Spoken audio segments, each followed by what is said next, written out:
South India shopping mall kilo sale అభిమానుల కోరికపై శ్రావణంలో కూడా ఆషాఢం ధరలకి.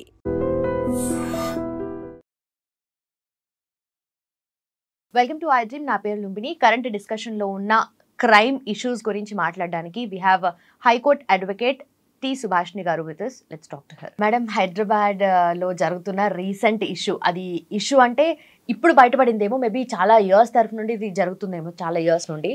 ఒక ఫర్టిలిటీ సెంటర్లో సరగసీని అది విమెన్ని ఎక్స్ప్లాయిట్ చేస్తూ సరగసీని ఒక వ్యాపారం లాగా చేస్తున్నారు. అట్ ద సేమ్ టైం ఒక జంట వాళ్ళు పిల్లలు న్యాచురల్గా అవ్వట్లేదని చెప్పేసి ఐవీఎఫ్కి వెళ్ళాలనుకున్నారు. బేబీని అంటే ఇంజెక్ట్ చేస్తారు కదా, స్పర్మ్ ఏదైతే ఉంటుందో ఆ స్పర్మ్ వాళ్ళ భర్తది కాకుండా వేరే వాళ్ళది ఇంజెక్ట్ చేశారంట. తనకి ఎందుకో డౌట్ వచ్చి డిఎన్ఏ టెస్ట్ చేయించుకుంటే తర్వాత బయటపడింది. అంటే ఇలాంటి ఇష్యూస్ అని కాకుండా క్రైమ్ వైపుగా వెళ్తున్నాయి అనుకోవచ్చా? అంటే దీనికి సపరేట్గా లాస్ అంటూ ఉన్నాయి కదా, సో వాటి గురించి ఎలాంటి లీగల్ ఆస్పెక్ట్స్ ఉంటాయి? డెఫినెట్గా everything is under control of law only. మనం ఏది సమాజంలో మనం ఏదైతే జరుగుతున్న ప్రతి విషయంలో కూడా it is under supervision of law. మనం అనుకుంటాము మనం మాట్లాడే ప్రతి మాటలో కూడా భావ ప్రకటన ఇష్టం ఉన్నట్టుగా చేసేది ఉండదు. భావ ప్రకటనకు స్వేచ్ఛ ఉంటుంది, కానీ ఇష్టం ఉన్నట్టు చేసేది ఉండదు. We are under law. అది మన చట్టంకున్న ఆ బ్యూటీని మనం అండర్స్టాండ్ చేసుకోవాలి. ప్రతి వ్యక్తి కూడా ఒక సివిలైజ్డ్ మేనర్ లెవెల్లో మనం బ్రతకాలని ఆలోచిస్తాం, మనం పీస్ఫుల్గా ఉండాలని ఆలోచిస్తాం. కానీ నన్ను చట్టం చూడట్లేదంటే చట్టం ఏమైనా స్పెసిఫిక్గా కళ్ళు పెట్టుకొని చూస్తుందా? When you do the wrong things it automatically falls in your laps. అరే నువ్వు పొరపాటు చేసినావు, నువ్వు ఇట్లా పొరపాటు చెయ్యొద్దు అని ఒకరు వచ్చి చెప్పేస్తూనే ఉంటారు, చట్ట ప్రకారం నువ్వు రాంగ్ చేసినావు. సో ఇది సరోగసీ కూడా it is like when you do the illegal things it is under the law, and illegal acts మీద తప్పకుండా చర్యలు ఉంటాయి. ఇదేంటంటే ఇది ద సరోగసీ రెగ్యులేషన్ యాక్ట్ 2021 కింద, దాని తర్వాత కూడా కొన్ని మార్పులు చేర్పులు కూడా జరగడం జరిగింది. అయితే దీంట్లో ఏంటంటే ఇంతకుముందు రెగ్యులరైజ్గా వాళ్ళు ఇలా చేసుకుంటూ వెళ్ళేది సరోగసీని, కానీ పరోపకార గర్భస్థ దాని మీదనే దీనికి ఒక లా అబైడింగ్గా ఉన్నది అన్నది అంటే తీసుకురావడం జరిగింది. అంటే రెగ్యులరైజ్గా మీరు చెయ్యొద్దు అన్నది అక్కడ చెప్పడం జరిగింది. సో ఎప్పుడైతే పరోపకారం అని మనం అనుకుంటున్నామో అది it is not an professional business point of వ్యూలో తీసుకోవద్దు, ఒక వ్యాపార నిమిత్తం దీన్ని చూడకూడదు. అతని అంటే ఎవరైతే మహిళని మీరు అడాప్ట్ చేసుకొని అంటే ఆమెను తీసుకుంటున్నారో కన్సిడరేషన్ ఫర్ సరోగసీకి ఆమె 25 to 35 ఏజ్ గ్రూప్లో ఉండాలి.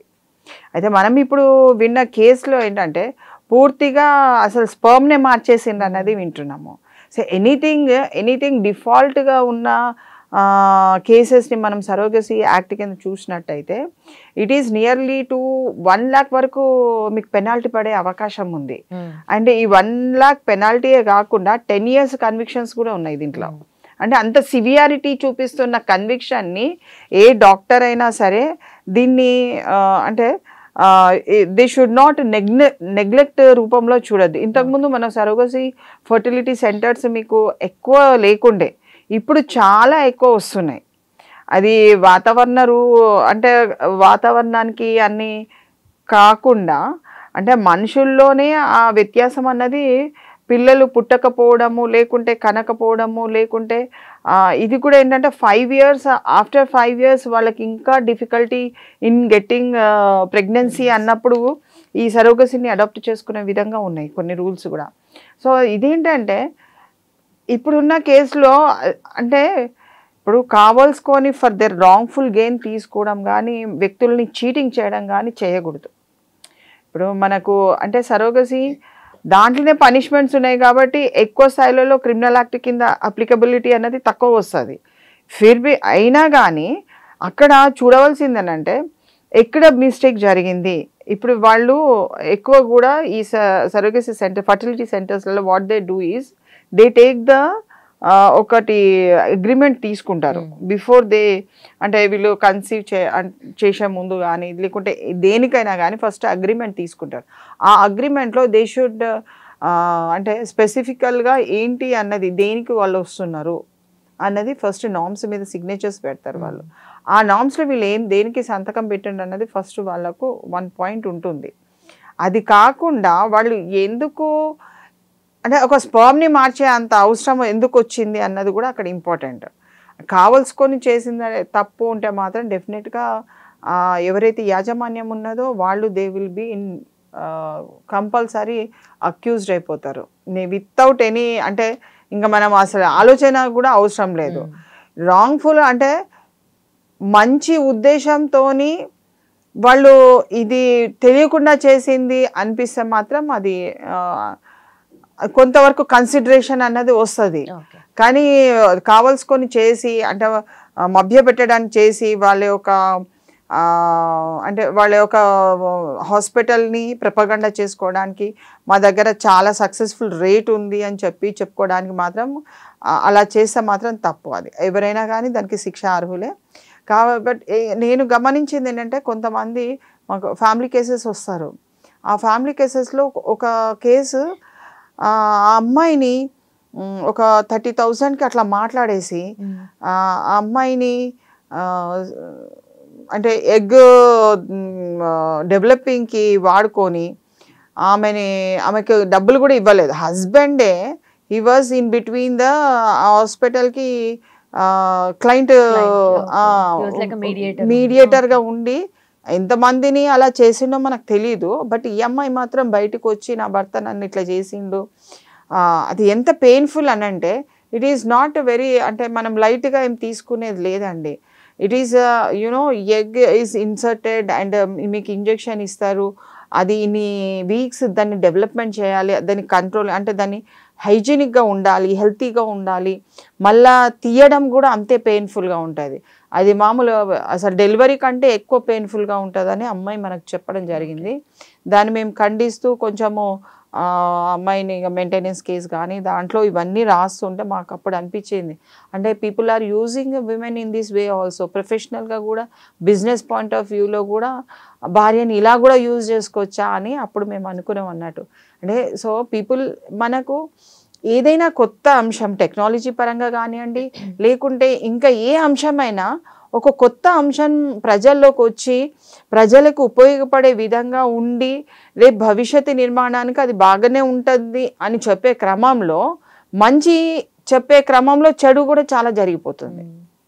చెడు ప్రభావాలు ఎలా చేస్తే బాగుంటుంది అని మీడియేటర్స్ ఎవరైతే ఉన్నారో అంటే వాళ్లకు పని పాట లేక లేకుంటే ఉద్యోగం లేక లేకుంటే ఇలాంటి అంటే ఇలా మధ్యవర్తిత్వం అంటే మధ్యగా ఒక జాబ్ రూపకంగా ఫుల్ ఫ్లెడ్జ్గా లేకుండా బ్రోకర్గా ఉండటమా లేకుంటే వాళ్ళని బ్రోకర్గా అంటున్నారు లేకుంటే ఇంకేదో పేర్లు పెట్టేస్తున్నారు. సో వాళ్ళు ఏంటంటే ఖాళీగా ఉండలేక ఇది చేస్తే పైసలు ఎక్కువ వస్తున్నాయి కదా, సత్వరంగా వస్తుంది, తొందరగా వస్తుంది, ఎవరికి ఏమవుతుంది అన్నట్టుగా వాళ్ళు లైట్గా తీసుకొని ఇలాంటి అన్నీ కూడా హానికరమైన అంటే ప్రజలకు కాదు మహిళలకు ముఖ్యంగా హానికరమైన విధి విధానాలు నిర్వహిస్తున్నారు. సో వీటిపైన కూడా ప్రభుత్వం కానీ లేకుంటే పోలీస్ వ్యవస్థ కానీ కొంత ఒక చర్య కనుక చూసినట్టయితే డెఫినెట్గా ఇవి ఆపడానికి వీలవుతుంది. అయితే వీటికి జనరలీ ఈ మెడికల్ అసోసియేషన్స్ ఉంటాయి కదా, వాటి నుండి ఎలాంటి రెగ్యులేషన్స్ ఉంటాయి వీళ్ళకు హాస్పిటల్స్కి కానీ? డెఫినెట్ వాళ్ళకు anything do in a with in the limit of the act అనేది వస్తుంది. యాక్ట్ ఏమని చెప్తుంది? You should not go for illegal acts. Illegal acts ఏంటండి? మీరు ఒక ఇన్స్టిట్యూషన్ పెట్టిండ్రు, ఒక హాస్పిటల్ పెట్టిండ్రు. హాస్పిటల్ రూల్స్ ఏముంటుంది? వ్యక్తి వస్తే వ్యక్తి దేనికోసం వస్తున్నాడో అతనికి అది మాత్రమే చేయాలన్నది యాక్ట్ చెప్తున్నది. మీరు ఏం చేస్తున్నారు? వ్యక్తికి అవసరం లేనిది కూడా మీరు అక్కడ ఇంట్రడక్షన్ చేస్తున్నారు, అంటే ఇల్లీగల్ యాక్ట్ మీరు నిర్వహిస్తున్నారు. సో దానికి ఇప్పుడు దీనికి రూల్ రెగ్యులేషన్ అన్నది విత్ ఇన్ ద యాక్ట్ రూపంలోనే ఉంటుంది. మీరు పక్కకు తీసి పెట్టేది ఏం మాట్లాడేది ఏం ఉండదు. ఎనీ అసోసియేషన్స్ ఉన్నా కానీ if they talk beyond the act they will be under the మళ్ళీ వాళ్ళ మీద కూడా పడుతుంది. So they will not come into this. ఇలాంటి కేసెస్ ఉన్నప్పుడు అసోసియేషన్స్ కానీ మెడికల్ బోర్డు కానీ వీటిని ఎంటర్టైన్మెంట్ చేయాలి. అన్లెస్ అంటిల్ ఇది బయటికి రాకుండా ప్రజలకు వెళ్ళకుండా ఏదన్నా లోపటగా చెయ్యొచ్చు, వీళ్ళ హాస్పిటల్కి you know you should not give the permissions, license ఇవ్వద్దు, అలాంటి ఏమన్నా ఉన్నప్పుడు ఈ బయటికి బాగా వచ్చి వాళ్ళని డిఫేమ్ బాగా అయినప్పుడు they are ineligible to perform this. కొన్ని హాస్పిటల్స్ ఎక్కువ బిల్స్ కట్టకుండా లేకుంటే ఎక్కువ ఇది చేయకుండా అంటే మెయింటెనెన్స్ని సరిగ్గా చేయకుండా ఉన్నాయి, లైసెన్స్ తీసేస్తారు కదా. సో అట్లానే ఇది పెద్ద నేరము. ఎందుకంటే ఇది అంటే మానవులతోని డైరెక్ట్ డీల్ చేసేది, అది కూడా అందులో మహిళ తను 25 years ఉందా లేదా, లేకుంటే ఒక వైఫ్కి ఆమెకి ఏం అవసరం ఉన్నదని నువ్వు అది చూపెట్టకుండా, ఆమెకు అవసరం ఉన్నది నువ్వు చేయకుండా, నువ్వు ఆమెకు చెప్పి చేయకుండా ఉన్నట్టయితే అది ఇల్లీగల్ అంటారు. Okay. So as of now ఇప్పటికైతే జనరలీ చాలా సందర్భాల్లో సరోగసీ గురించి డిస్కషన్లోకి వచ్చింది. సో ఇప్పుడు వచ్చింది కాబట్టి సరోగసీ రూల్స్ ఏముంటాయి, జనరలీ ప్రతి ఒక్కరికి తెలియాల్సిన రూల్స్ ఏంటి? రూల్స్ అంటే ఎవరన్నా లేడీని మీరు ఎవరన్నా మహిళని మీరు తీసుకుంటున్నారు 25 years to 35 age గ్రూప్లో ఉండాలి. వాళ్ళు అంటే ఈవెన్ అన్మ్యారీడ్ గర్ల్స్ని కూడా తీసుకుపోతున్నారు, అది తప్పది. అది అంటే మళ్ళీ వాళ్ళకు ఏజ్ గ్రూప్ని కూడా క్రైటీరియాగా తీసుకోవాల్సి వస్తుంది. వాళ్ళ హెల్త్ కండిషన్స్ చాలా బాగుండాలి, వాళ్ళ హెల్త్ డెటోరేట్ అయిపోయి లేకుంటే వీళ్ళిచ్చే మందులకు వాళ్ళ హెల్త్ బాగుండకపోయినా అలాంటి సిచ్యువేషన్స్ ఎదురు కాకూడదు. ఇంకోటి ఏంటంటే both the partners, both the couples should have an understanding. ఆమెని ఇప్పుడు ఆమె సరోగసీ చేసుకున్నది అనుకోండి, చేసిన ఆమె she cannot claim that child is mine. పూర్తిగా ఇప్పుడు మామూలుగా ఎవరికైతే పిల్లలు పుడతారో ఆ పిల్లలకి ఎన్నైతే హక్కులు ఉంటాయో ఈ బిడ్డకు కూడా తల్లిదండ్రుల దగ్గర నుంచి అంతే హక్కులు ఉంటాయి, ఈ కపుల్స్ నుంచి కూడా. సో వాళ్ళు అంటే వేరే వాళ్ళు కన్నారు కదా కాబట్టి నేను కనలేదు కదా అన్నది అక్కడ తీసుకురావద్దు. వాళ్ళదే they are taking their sperms కాబట్టి. సో దట్ ఈస్ నాట్ అంటే వీళ్ళ మీద ఎవరైతే మహిళ తన త్యాగం చేస్తుందో వాళ్లకు ఇన్సూరెన్స్ కానీ వాళ్ళ హెల్త్ కండిషన్ కానీ పరిపూర్ణంగా చూసుకోవాలి. మధ్యలో మాకు సంబంధం లేదు నేను వెళ్ళిపోతా అన్నది అలాంటిది చేయకూడదు, అది చాలా డేంజర్ అన్నట్టు. సో ఇక్కడ ఏంటంటే వాట్ ఎవర్ అది ఇల్లీగల్ యాక్ట్ అని మనం ఎందుకు అంటున్నాం అని అంటే, ఎప్పుడైతే చట్టానికి అతిక్రమించడము అన్నది వస్తుంది. చట్టాన్ని ఎప్పుడు అతిక్రమిస్తారు? తనకు నచ్చని పనిని హాస్పిటల్ యజమాని కనుక చేసినట్టయితే, వాళ్ళు కోరుకున్నది వాళ్ళు ఒక అగ్రిమెంట్లో ఇచ్చిన పద్ధతిని ప్రకారము వాళ్ళు తెలియక సంతకం పెట్టినా తెలిసి సంతకం పెట్టినా చదివి సంతకం పెట్టవలసిన బాధ్యత అనేది ప్రతి ఒక్కరిపైన ఉంటుంది. ఏమి ఉన్నది నామ్స్, ఏమేం చూస్తున్నారు, అంటే ఏ విధమైన దాని కింద మీకు ఇన్సూరెన్స్ ఏమైనా కవర్ అవుతుందా, లేకుంటే ఓన్లీ ఫర్ సరోగసీ వరకే వాళ్ళు అది డెవలప్మెంట్ ఆఫ్ ద చైల్డ్ వరకే వాళ్ళు చూస్తున్నారా అన్నది చాలా ఇంపార్టెంట్ సంబంధించింది. కాబట్టి మనం ఎప్పుడు కూడా వాళ్లకు సంబంధించింది ఏంటి అన్నది మనం కనుక ఆలోచిస్తే, only one thing we have to remember as in పర్సన్గా, ఎవరైతే సరోగసీ గురించి వెళ్ళాలనుకునే కపుల్స్కి they should choose a person, ఒక విమెన్ని 25 to 35 age group. That's a general condition అని. ప్లస్ నీ స్పర్మ్ కౌంట్ తక్కువ ఉంటే ఫర్టిలిటీ మళ్ళీ వేరేది వెళ్ళిపోతుంది. అక్కడ కౌంటింగ్ ఇప్పుడు ఉన్న కేసులో కూడా ఆ కౌంటింగ్ సరిగ్గా ఉందా లేదా, వాళ్ళు అందుకే వేరే వాళ్ళని తీసుకొచ్చిండ్రా అన్నది కూడా మనకు తెలియదు. ఎందుకంటే whatever the possibilities are there, doctors will try to do it. But ఇల్లీగల్గా చేయాలి, వాళ్ళ యొక్క రేటు పెంచుకోవాలి, మా దగ్గర సక్సెస్ఫుల్ రేట్ ఉంది, ప్రతి క్లయింట్ ఎవరు వస్తే వాళ్ళని మేము హైప్లో చేసి బాగా చేసి వాళ్ళని హెల్తీ కండిషన్స్లో బయటికి పంపిస్తాము, చైల్డ్ కూడా చాలా హెల్తీగా ఉంటుందని కొంతమంది చెప్తుంటారు. కొంతమంది చెయ్యి మాస్తూ ఉంటుంది, చాలా బాగా డెలివరీస్ చేస్తుంటారు. అంటే ఒక్కొక్కరికి ఒక్కొక్క ఫీల్డ్లో వాళ్ళకు నైపుణ్యత ఉంటుంది. కాబట్టి ఇప్పుడు సరోగసీ రెగ్యులేషన్ యాక్ట్ 2021 ప్రకారము ఏదైతే ఉందో యాక్ట్లో ఉన్న అంశాలపైన వాళ్లకు అవగాహన అన్నది తెచ్చుకోవాలి. ఫస్ట్ వెళ్ళేటప్పుడు they should read the general norms of the surrogacy.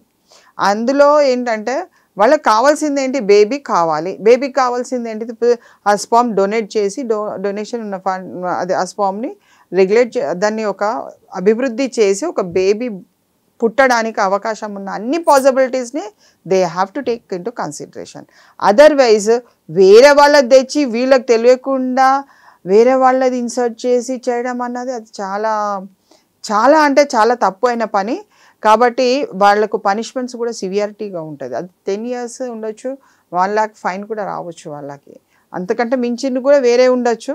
కానీ ఇప్పుడు ఉన్న కేసెస్ పరంగా చూసినట్టయితే మనకు సరోగసీ దాంట్లో చాలా మటుకు కూడా కంట్రోలింగ్ అన్నది ఉన్నది. అది ప్రొఫెషనల్ బిజినెస్ కాదు. బిజినెస్ పాయింట్ ఆఫ్ వ్యూలో దాన్ని అసలు చూడకూడదు. Thank you so much.